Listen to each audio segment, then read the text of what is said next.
रामकृष्ण हरी. साधू संत येती घरा तोची दिवाळी दसरा. होय, आळंदीहून ज्यावेळी जगद्गुरू संत तुकाराम महाराज आणि ज्ञानेश्वर माऊली महाराज यांच्या पालख्या पुण्यामध्ये येतात, त्यावेळी पुण्याच्या मध्यवर्ती भागात पालख्या विसाव्यासाठी असतात आणि अख्खं पुणे शहर भक्तिमय झालेलं असतं. अख्खं पुणे शहर हे माऊलीमय झालेलं असतं.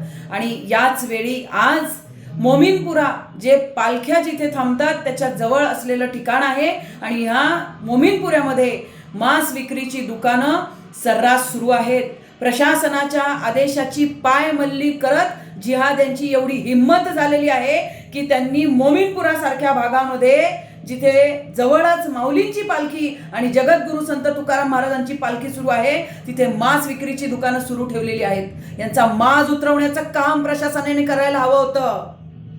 प्रशासन झोपा काढतंय का? प्रशासनाला दिसत नाहीये का की त्यांच्या आदेशाची पायमल्ली होतीये?